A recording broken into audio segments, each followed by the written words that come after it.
Welcome to Gayatri kitchen. ఈరోజు మన recipe veg kurma. మొదటిసారి వీడియోని చూస్తున్నవారు లైక్ చేసి షేర్ చేసి సబ్స్క్రైబ్ చేసుకోండి. ముందుగా మనం నానబెట్టి ఉంచిన బఠానీ శనగలను ఉడకపెట్టుకోవాలి. అందుకోసం కుక్కర్లో 2 విజిల్స్ ఇచ్చి బాగా ఉడకపెట్టుకోవాలి గింజలను. కొద్దిగా ఉప్పు వేసుకొని ఉడికించుకోవాలి. ఇప్పుడు స్టవ్ మీద పాన్ పెట్టుకొని అందులో నూనె వేసుకోవాలి.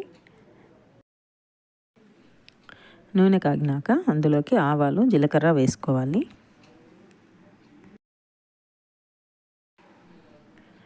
ఆవాలు చిటపటమన్నాక మనం కట్ చేసి పెట్టుకున్న ఉర్లగడ్డ ముక్కలు వేసుకోవాలి. 1 నిమిషం పాటు వేయించుకోవాలి. నిమిషం పాటు వేయించుకున్నాక అందులోకి మనం కట్ చేసి పెట్టుకున్న క్యారెట్ ముక్కలు, బీట్రూట్ ముక్కలు, ఉల్లిపాయలు, పచ్చిమిరపకాయలు, టమోటాలు ఒక్కొక్కటిగా వేసి వేయించుకోవాలి.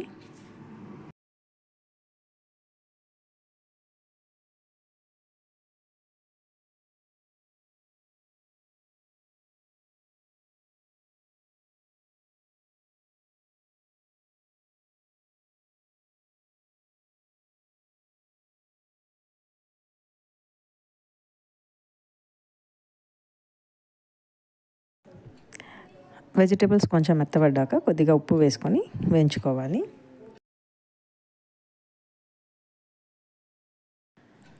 వెజిటేబుల్స్ 80% ఉడికాక మనం ఆల్రెడీ ఉడికించి పెట్టుకున్న బఠానీ శనగలను వేసి కలుపుకోవాలి. తరువాత కొద్దిగా అల్లం వెల్లుల్లి పేస్ట్ కూడా వేసుకోవాలి. వేసి బాగా కలపాలి. అల్లం వెల్లుల్లి పేస్ట్ వాసన పోయేంత వరకు వేయించుకొని అందులోకి కొద్దిగా పసుపు పొడి, కారం పొడి, గరం మసాలా వేసి కలుపుకోవాలి. మనం ఆల్రెడీ పచ్చిమిరపకాయలు వేసాం కాబట్టి కారం పొడి కొద్దిగానే వేసుకోవాలి.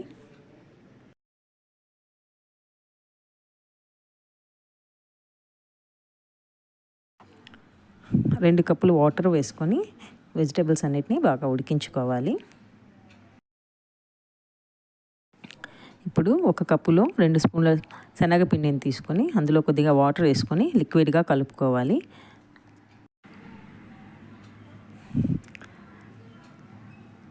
కలిపి ఉంచుకున్న శనగపిండి వాటర్ని ఈ వెజిటేబుల్స్ పైన వేసుకొని స్టవ్ సిమ్లో పెట్టుకొని కొద్దిసేపు ఉడికించుకోవాలి.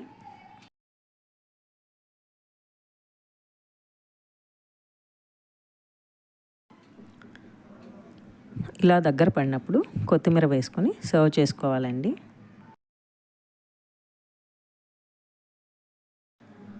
ఈ వెజిటేబుల్ కుర్మా చపాతీస్ కానీ, పూరీ కానీ, రోటీస్ కానీ బాగుంటుందండి.